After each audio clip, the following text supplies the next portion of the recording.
Hey, it's Kara, your host. I'm here today because I'm often asked, what should I read next? Or what is your all time favorite book? And that is why I created this list. This list isn't a declaration of the greatest books of all time. Rather, it's a collection of the stories I can't stop thinking about, the ones I've recommended more times than I can count, and that continue to live rent free in my head. Whether you're looking for your next unforgettable read, or just want to see what books have shaped my reading life, I hope this guide of 25 books inspires you to discover a new favorite. Head on over to the link in the show notes or to bookishflights.com/read/25 books.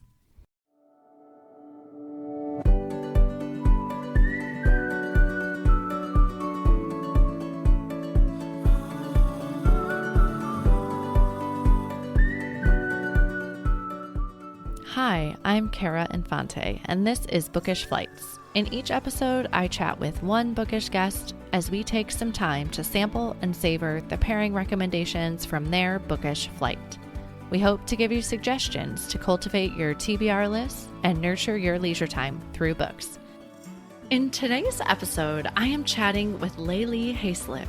Layli is an international known Vietnamese American author, philanthropist, peace activist, and speaker. She grew up in central Vietnam during the American-Vietnam War. She wrote 2 best-selling memoirs, When Heaven and Earth Changed Places and Child of War, Woman of Peace, based on her painful and ultimately triumphant journey from a traumatizing childhood in war-ravaged Vietnam to her new life in America.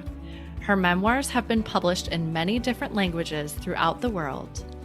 In 1993, the books were adapted into the film Heaven and Earth, directed by the award-winning director Oliver Stone. Layli's life as a humanitarian began after she arrived in the U.S. in 1970 and became a U.S. citizen, but returned to her native Vietnam in 1986. Her shock from devastation, poverty, and illness left by the war became the impetus for her 2 philanthropic organizations, East Meets West Foundation and Global Village Foundation. Welcome to the show, Layli. Well, thank you so much for having me. Thank you. Yes, I am honored to have you on the show today. What I didn't tell listeners is I had the honor of meeting you. It was maybe a week and a half ago or so now. We met at an event, and it was with Wen Phan Quay Mai. And it was in marking the 50th anniversary from the Vietnam-American War. That's right. Yes. Yes. That is also one of my 4 birthday, and we celebrate my birthday as well. But yeah, that at 50 years, that Vietnam can able to rebuild motherland, take care of the graveyard, give a younger generation a chance to grow and have a peaceful time, not like my life and my sister and brother and parents, that went through so much. Yeah. Under the many wars. Yes. Yeah, I had picked up your book When Heaven and Earth Changed Places at that event. So I've been reading it over the past week and a half, and it's a beautiful book, but also a hard book to read because of all that you've been through. So why don't you start, for listeners that maybe haven't read it yet, let's start at the beginning. Yes, I'm glad that you have time to finish it because just like you say, it's very hard book to read. You can't put it down after you start it, so I'm glad you finished it. But my life, I came from a family, 6 children. We are rice farmer in central Vietnam, with it in Da Nang city. I was the youngest daughter of the 6 children. My father and mother could not read and write. My 2 brothers older than me, they both can read and write, but 3 sisters cannot read or write. Okay. So I'm the youngest, and I born in late 1949, I say 1950. And so the first 5 years of my life to growing up, the Vietnamese national fought against the French. Because the Frenchmen were in Vietnam for 100 years. And so the Vietnamese saw what they did to the villagers and to the people, especially uneducated and farmer like our family. And so the Vietnamese or Ho Chi Minh will stand up and fought against them. So my first 5 years, from 1950 to 1955, those years that I witnessed a lot of bad things, the Morocco's men, the Frenchmen, Sure. and the Vietnamese who also fight with the French, and that is again the Vietnamese. And so in the village, we talk about it, we witness it, we traumatize with it Yeah. and everything. But then in 1955, things start to change because now it's a South Vietnamese. The country is divided in two governments. One is in 17 Peril, in the north of 17 Peril, that is the communists, and North Vietnam, it's run by Ho Chi Minh. And the south of 17 Peril was run by the South Vietnamese president, Ngô Đình Diệm. And so now I'm 5 years old, starting to go to school, but a lot of the turmoils that go in between the time, day and night. The people are terrified, Yeah. especially the villager. We have no voice, we had no faces, we had no identity, we had no power. We just obey and obey whoever come to the village. Yeah. And so daytime, I would work for one government, but then at night, we also work for Viet Cong. And so the South Vietnamese run at the day, North Vietnamese run at the night. Yeah. And so as a little girl like myself and my family, just like every villager, we live in between those two governments, day and night. And so by 1960, I was 10 years old. The war getting really tough, bigger. A lot of people starting to get killed, murdered, and destroy land, destroy our village. The Wow. new government stand up and trying to fight against the communists. And at 10 years old, what do you know, right? Yeah. But we have to follow and obey whatever. And then by then, the Americans starting to come in with the South Vietnamese coming to our village. And so we cook for them, we clean the shoes, the gun, whatever we have to do in the Yeah. daytime. And they took over my family home for their base because we Wow. have a nice home, we have a well, we had a lot of water containers, and we had a very big front yard and backyard because we are right farmer. We need the land, we need Yeah. the place where we can dry the harvest. And so they use our home as the base. So as soon as the sun set, they left the village, then the Viet Cong come in Yeah. and we cook for them, we clean for them, we did the same thing, and just like the daytime. But by 1960 to 1965, those 5 years, that was the worst time of my life. Wow. When I growing up, we had two water buffalo, mother and a baby. That's my pet. Yeah. And duck and chicken and pig and cows and cat and dog. It's just like every children around Sure. the world. And that is our pet. That is the thing that keep us going. Then we had rice paddy, we had waters in a river that where we take a bath with a water buffalo. Sure. We had a river, we had coconut tree for the summertime. We had a Wow. beautiful beach called the China Sea for the beaches. And I mean Marble Mountain, that were my home. Yeah. And it's just beautiful. I was It's gonna just say it so sounds beautiful. idyllic. Yeah, very, very beautiful for children to grow. We have the whole world. We maybe don't have a nice clothes and Sure. lot of the good food, but we harvest We eat what we plant and we harvest, so we Yeah. never go hungry. We have everything. But then 1964 and 65, that is everything turned upside down and inside out. Now that the American come in with bulldozers Sure. that destroyed many villages and move the village, other villages to my village, because we have a lot of land and desert. So easy to put the refugee camp there. Yeah. And so many other villages come into my village. And now we only see a refugee. And all the people who had beautiful homes, beautiful villages, beautiful rice paddy that they work every day. Now it cannot go out there, cannot be out there unless with permission that you can go there and work and make sure you come back. I mean, our world, our beautiful country, it turned into a battle zone, a Yeah. killing field.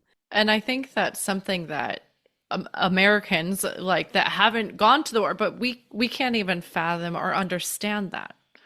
You know, that we haven't had that come to our soil. We can't even understand that. I think, you know, I grew up in a farming community, and I think about when we would have rough weather. And just like that to the farmer would be devastating, but let alone to be in a war-torn country, you know, and as you're saying, they didn't even have permission to go work their land. So how could you keep your farm going? That's right. You know, it's one thing that the people in villages, it need land Yeah. because they don't have any income except what they harvest in the Yeah. field. And now, just think, it's just like a beautiful rice paddy and all kind of green and vegetable growing in a Yeah. beautiful Mother Earth. Then 10, 20 helicopters landed right on the Yeah. field. The hundreds of heavy men jumped out and ran through it. Yeah. I mean, destroy everything that we worked for months, and Yeah. it's just gone. Then we just only can stand there and watch and just shook our head. And now what are we going to do? Yeah. Or a tank, a big tank, 10, 20 of them, line of a car, and just go forward, destroy whatever and the fun. Yeah. I mean, at the village, you see your ancestor graveyard being run by the tank or run by the men Yeah. and destroy by bomb. I mean, to us, this is worse criminal than anything else Yeah. because we believe that we living, when you're living, you must have a home. When you die, you must have a grave. Yeah. And now the war, the bomb, it destroy everything. So that was very, very tough for me. I would say from 1955 to 65. Yeah. By And 1964, I was 14. I've been captured by the South Vietnamese 3 times. I've been captured and execution by the Viet Cong. yeah. And I've been raped. I've been in homeless, jobless, and I've been, here we have land, we have rice paddy, and we have water buffalo. That means we are middle class family. Yeah. Overnight, we become refugee. We Yeah. can't go to work in the field because now it's American base.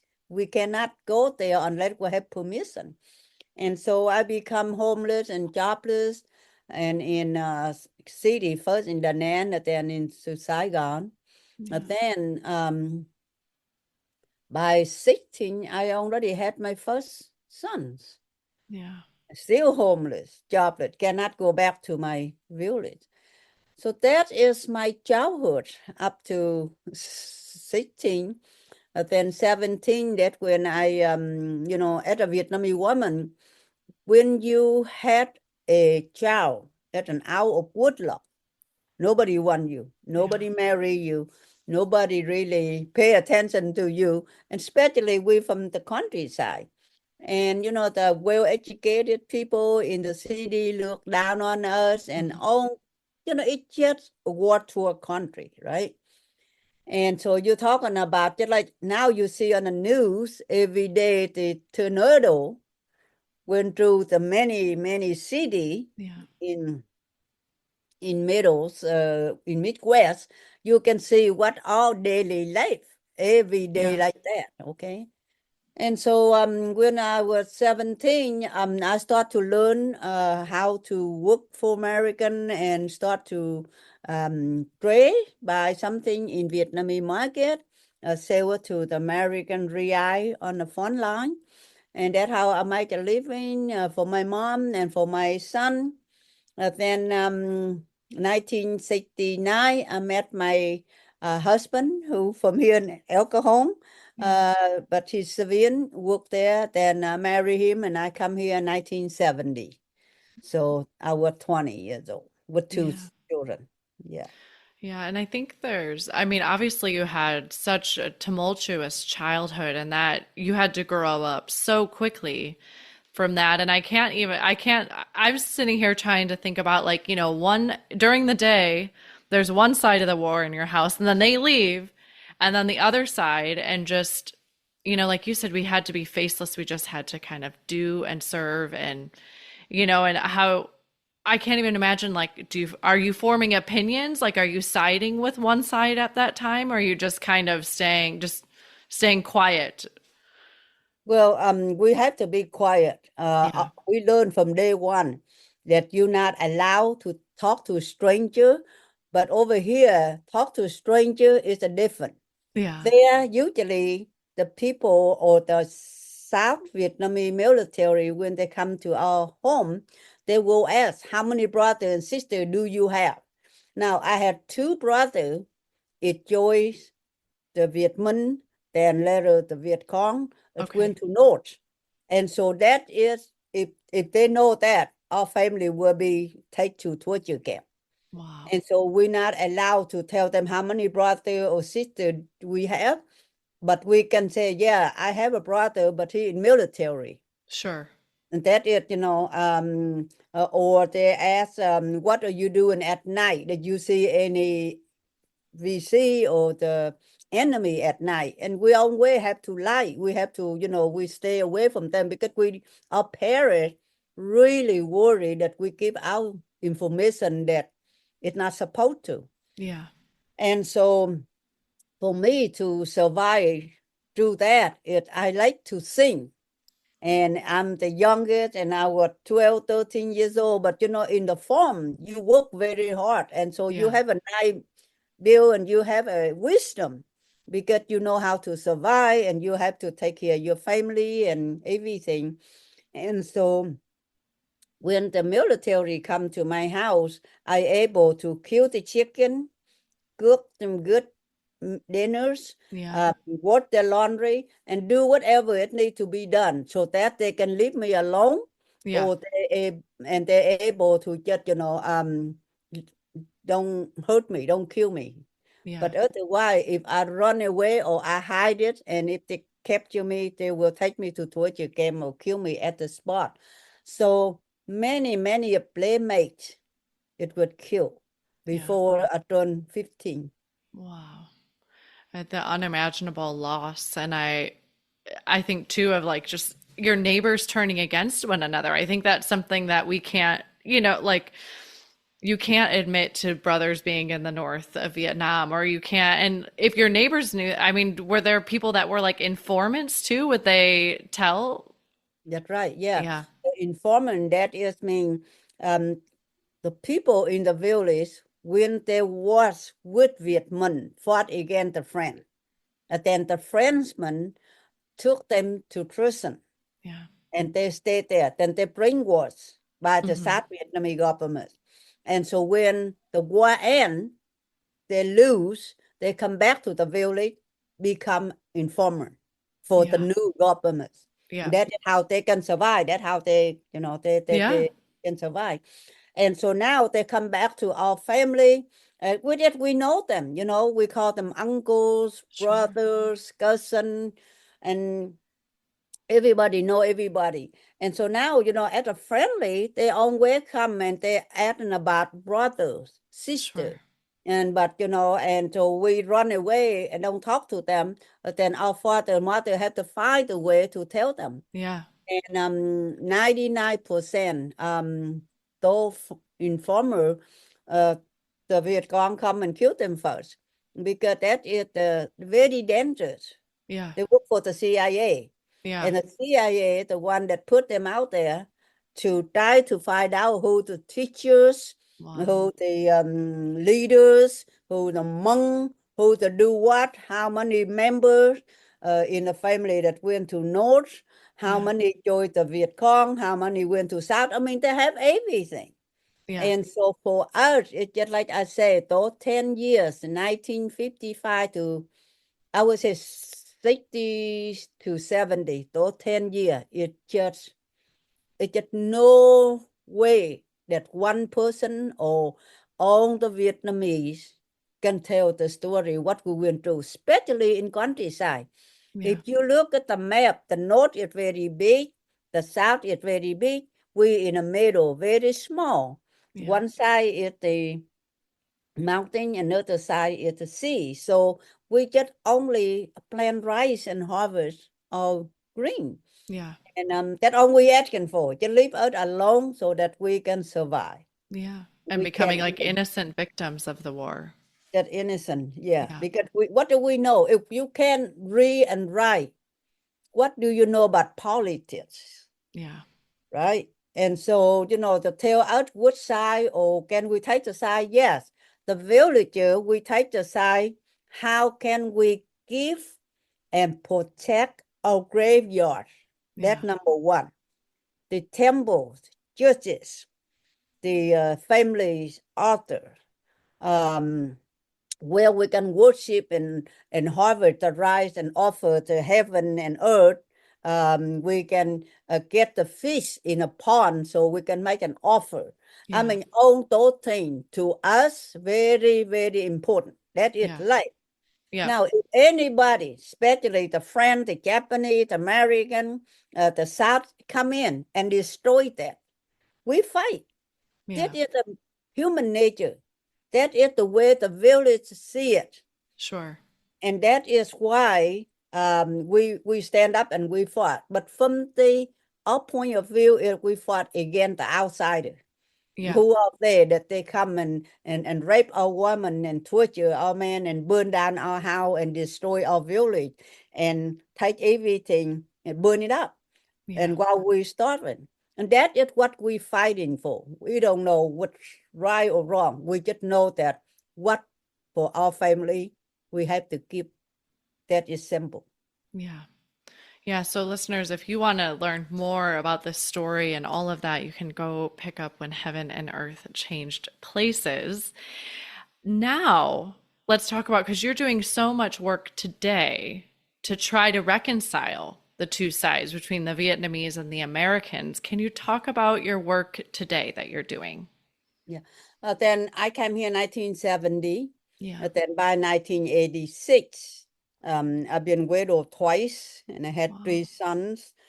And I do in real estate, so I invest in a house. It back in those days, San Diego is very easy to buy and invest in the property. So I own some 5 houses and a restaurant and everything. And then I just doesn't feel right. It's just something need more than just Yeah. making money and working my right, my bring up just like a cow.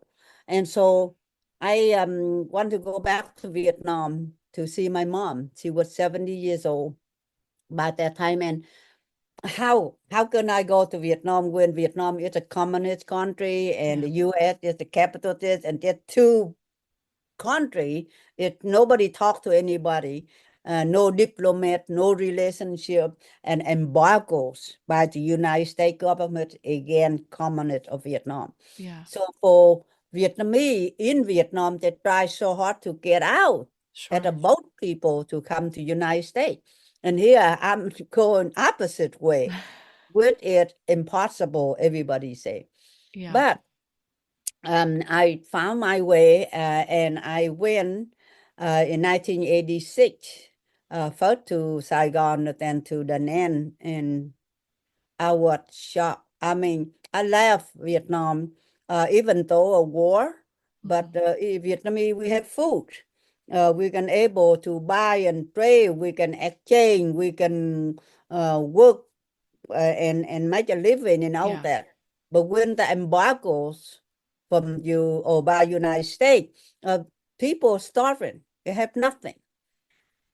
So that's what wake up call for me. And after that trip, I went to Russia and I asked for see if they can help Vietnam. Sure. Also, at the same time, we call off the Cold War. We get back in 80, late 80, early 90, that U.S. and Russia a Cold War. And so I went there. I found out that Russia also poor. And so only way that I need help that had to come from the U.S. Sure. And so in 1988, I returned to Vietnam with the learn more about it so I can write it books.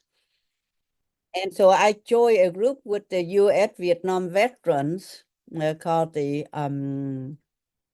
Vietnam American Veteran for Peace. And I joined with them in 1988 for 20 years. Wow. After the Tet Offensive in 1968, now 1988, so 20 years. So I be with them. And I witnessed the healing between the Vietnamese, the Viet Cong, the communists, and here come from the U.S. veteran who have PTSD, who traumatized about the war, who loved the Vietnamese, but did not like the war. And so, 25 of us. And we joined this. And through that trip, I learned that the veteran need help. The United States and Vietnam need to be open the dialogues, need to have a relationship. And so together with veterans, I inform East Midwest Foundation at a nonprofit so that they can join me as a volunteer to travel to Vietnam to build school, clinics, hospital. We did everything from A to Z, whatever needed done. And so, my house is all gone. The book, the money from the Navy, it all went back to Vietnam and work together with U.S. Vietnam veterans to heal their wound, to heal the Vietnamese people because they're so poor, they need help. The veterans have PTSD and they have very hard life over here. Just give them some, empower them, give them some peaceful thought and mindfulness to just say, go help the poor Vietnamese. Because remember, when they were young, they traveled to Vietnam. They go there to help Vietnamese people. And what the war, whatever they did, that's between them and God. We don't know. But right now, Vietnamese people need their help. So I invite them to come back. And some of them did, just like Oliver Stone funded. And 3 U.S. Vietnam veterans went there to build the first medical clinics in 1989. Wow.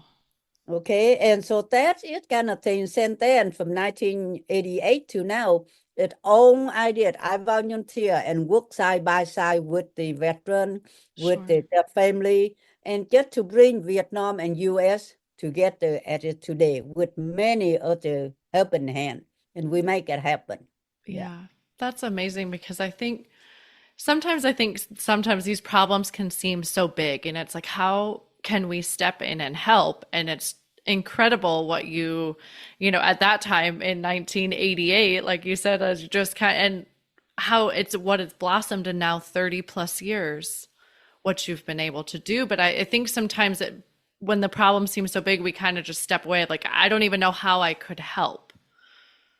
That is the thing between man-made and God-made, it's two different things. Sure. I born and raised in the country that are very spiritual, we're not a business people. We don't know politics, but we know one thing, it's heaven and earth.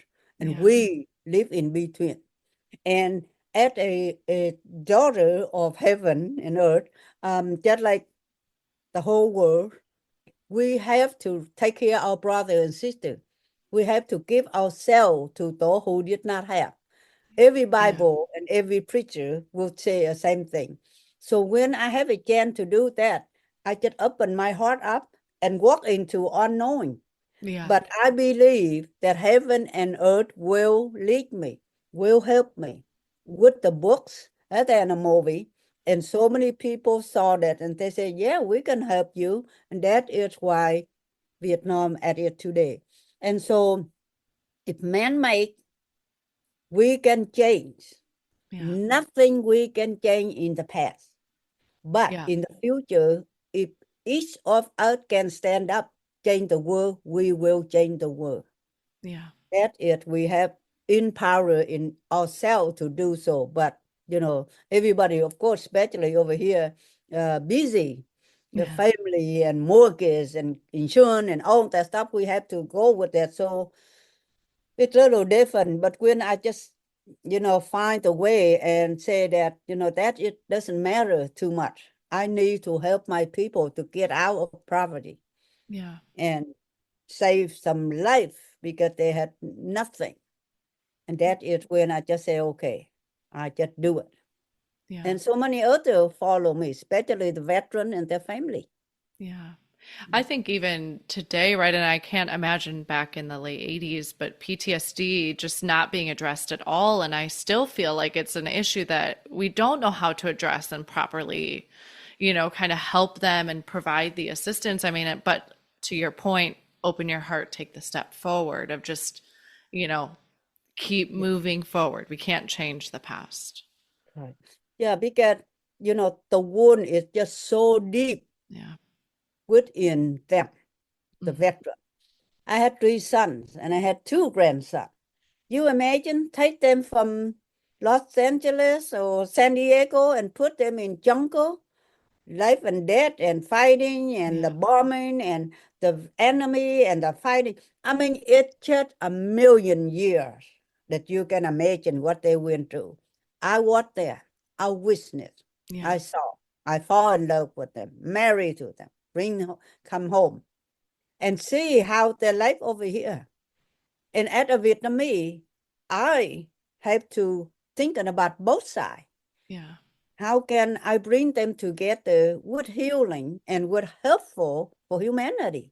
Yeah. Because what we come to earth to do is to serve. Yeah. It doesn't matter how you serve. If you can serve to humanity, that is you have way home. Because that's what you are here for, to do. And so that is how I open the door and lead them into the opposite what they did to the war, in the war. I don't know what they did in the war, but I know what they can do for charity work. Yeah. And that peace now. The peace now. And listeners, her book can't actually, it's not printed in Vietnam, right? It's not allowed in Vietnam. You were talking about when I saw you speak last week.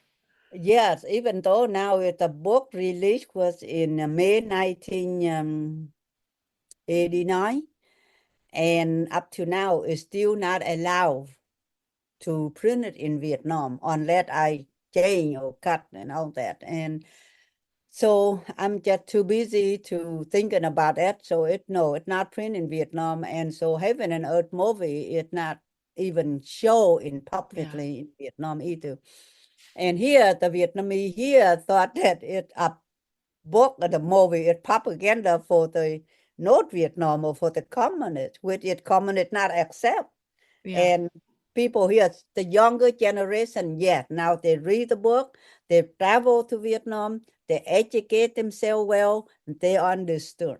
So they accept the book and they watch the movie and they travel to Vietnam and help Vietnamese people.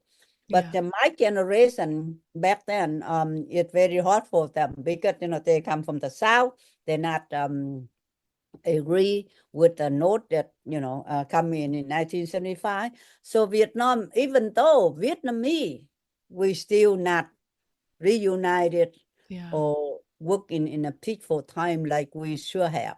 But things is changing, and we depend on the younger generation to change for better world. Yeah.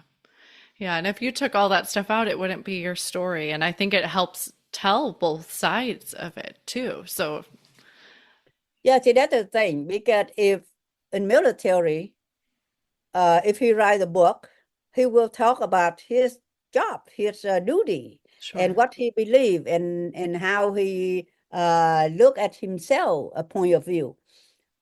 I am just a young girl. I'm just, 14 years old. What did I know? And I just tell what I saw, Yeah. how I feel. And especially, I'm not, third grade education. So give me clear mind and pure hearted to tell from the heart. Whatever is true, I just throw out there. And people keep asking, how can you forgive all those people who did that to you? I born 1950. I left my village when I was 15. I left my country when I was 20. Think about my mother. She born 1904. Yeah. She died in 2006. 102 years. Wow. They have to live through many wars, day in and day out, the same village, the same place. So you think what did she went through? And my three sisters growing up, the war against the French. So you can see every Vietnamese, especially women, have a story to tell, Yeah. but they have no chance to tell. And so I'm lucky enough to get out of Vietnam and live here. My goodness, it's a heaven on earth, and appreciate everything. And I Yeah. giving back to the American, the veteran, as well as the Vietnamese. And Sure. so there are many, many books now that come out, just like Where My and her book. A younger generation, they can write, but it's different from my point of view way back then at the war. And so it's different, but it's still to keep the voices for the Vietnamese. Yeah. Did you find healing for yourself in writing it? Of course, yeah. I cried so many days. Yeah. I don't know why I didn't cry today, but I used to I used to talk about my childhood. I cry because it's Yeah. so beautiful, and I love that. Yeah, it's healing and in many different ways. It keep me free to share. If I live in Vietnam, I couldn't write, I couldn't tell the story, but thank God that I'm here. And so whatever happened to me, to my family, to my villagers, and the country is all in there. Yeah. And at very least, if people didn't have time to read, at least they can see the movie. Yeah. Yeah. And that is a history. That is part of Vietnam and part of the Vietnamese we have to win through with America Yeah. together in this. We call it, there are two kind of karma. It's individual karma, with it one-on-one, Okay. or or collective karma, with it country to country, nation to nation. Sure. And so that is the collective karma that both countries have to win through and pay the price for no reason. Yeah. But we just blame on karma. That's all Yeah. we can do. Yeah. And I think to your point of the voices, your voice, the women of Vietnam, that these are histories that we don't want to lose. So it's so important to have your memoir out there, and it, like you said, whether it's movie form or you read the memoir, it's so important to have these voices and these stories too. Yeah, because we're not going to be here forever. Yeah. And then Vietnam, how many war after that? And how many men came back from the war zone with PTSD, and are Yeah. homeless and jobless and alcoholism and drug addict, all those things. It add on because of the war. Yeah. And why don't we learn that say it's not going to work? but humanitarian mission, it work, it helping. And that is what to bring out the goodness from the mankind to the society. And so, I just, as you know, for last 30, 60 days, so many books, documentary, newspaper, article, and news talking about the 50 years end of the war in Vietnam. And now the American can move on and all. But Vietnam, it's a very small country. And if you travel to Vietnam today, that's what I would like to invite American veteran and family and anyone come with me or by themselves go to Vietnam to see how beautiful the country is and what the war, you don't even know that there was a war there because it's so beautiful and Mother Earth reclaim her life, her beauty back. So I'm glad to, talking about the also another side of Vietnamese that we forgive.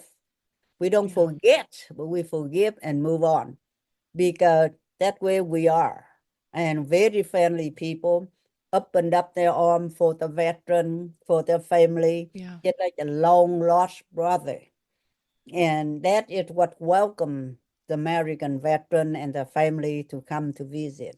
And the refugee that left Vietnam in 1975 and thereafter, they now return home to visit the family. And it's an energy. It's just so wonderful. And that is the forgiveness it brings out from each individual to make this work beautifully, just like now. Well, I'll make sure to include the website as well for East Meets West and your website. And so that way, if listeners, if they want to find out more about that, they can find you there. I don't have any, I'm not involved with East Meets West. They're gone for a long time. We changed name, everything. But right now, we are building a new website. And we have the Global Village Foundation. That's the only one that I would, Okay, I will include that one then. Thank you. You are very welcome. Well, thank you so much for sharing your story. I asked you to bring a few books with you today that have been some of your favorites because the listeners love to know what the guests are reading. So could you share what books you brought today? Oh, okay. Well, we have two levels, physical and invisible, right? So physical that I need to read about the war and aftermath of war. To answer the the question how Americans usually ask how the Vietnamese win the war, and so I just say, oh yeah, you have to read the book. So my book is especially for women book. If there is a Ho Chi Minh Trail and built by the woman, and it's very powerful book. Very powerful. Okay, so on the Ho Chi Minh Trail is that one. Yeah. Okay. And another one is the Perfect Spy. Okay, Perfect Spy. Okay. And by Larry Berman. That is the two books that will answer a lot of questions. Also, it give people an idea if they're talking about, oh, I have a hard life, or why me, or complain about the weather is not beautiful enough, will read those books. Okay. So that they can really see and understand how lucky and how beautiful heaven we live here on earth. Okay. And then on my other half, with it, I love Shirley MacLaine, and that is a spiritual book that I read. And so that was Dancing in the Light, right? Was the name of the title on that one? Yeah. Okay. Yeah. But she also have another one called Out the Clem and all those, right? Yeah. And the one that are talking about people can live 1,000 years old. You don't have to die. If you can, and that is based on a group of people study about spiritual in Tibet. Okay, so that was Life and Teachings of the Masters of the Far East. Right. That one. Oh, Okay. the set of four books. Okay. Yeah, and then of course, we believe in reincarnation, and we believe in karma. And so this book is translated into Vietnamese, but it say many life and many Many times. many times. That means you born, you die, you born, you die. I've been here 8 million lifetime. And so, Okay. but just for, I know a lot of people not agree with her, but take what it worked for you. Sure. And it is the Ramtha book. It's called the White Book of Ramtha. Okay. And this is the one that put me where I am today, because she teaching about manifest. If you have a dream, you can manifest it. You can make it happen. You're the only person can do. Yeah. And I don't want to go in too much, but her website, I met her 1984. Okay. Right after I become a widow, and I was a little lost. And so she guided me through it. And I'm just very grateful on the spiritual book that part of me, so that I can do a real story on a war, and also understand about what happened when you get killed in a war. You're virgin, you're young, and on that superpower within young people who die in a war zone. What happened to them? So now on a spiritual book, it will answer, so it just like keep me in balance to living halfway, another halfway, I'm already dead and go. Yeah. But that is helping me. Yeah. Well, thank you so much for bringing those books with you today. I don't think I've read any of them, so I have quite a few books to add to my list today. Yeah, we do. So, well, thank you so much for this lovely conversation. I cannot thank you enough for coming on and teaching me, and I'm assuming maybe our listeners, about the history of Vietnam and the Vietnam-American War. And as I mentioned, listeners, please read When Heaven and Earth Change Places. It's an unbelievable book, and I can't believe I haven't heard of it till now, but I'm so thankful I did, and thankful for you to write it. Oh, thank you. It's meant to be for you to learn now. Yeah. It's meant to be. And yeah, I take people to Vietnam twice a year. Okay. Spring and fall. So if anybody want to go, let me know and I will take them there. Okay. Yeah. And should we, as you said, should we go to your website or the Global Village Foundation for Global that? Village Foundation, yeah. Okay. Yeah, my personal website, but it's on a spiritual, cultural, educational. Okay. Type of thing. Okay. Wonderful. All right. So I will make sure to include that. But thank you so much again for your time today. I appreciate it so much. You're welcome, and thank you for having me. You're welcome. Thank you so much for listening to this episode today with Laylee Hayslip, including her book flight of some of her favorite books talking about the Vietnam War from the physical as well as the spiritual side. You can find all the books we talked about today at bookishflights.com. If you enjoyed the show, please head over to Apple Podcasts and leave a review. Your review not only helps the show, but it also helps the podcast to reach others. Make sure you are subscribed on Apple Podcasts or Spotify to make sure you will not miss an episode. That's it for today. Thank you so much for listening. As Emma Thompson said, I think books are like people in the sense that they'll turn up in your life when you most need them. Cheers to you, dear readers. Until next time.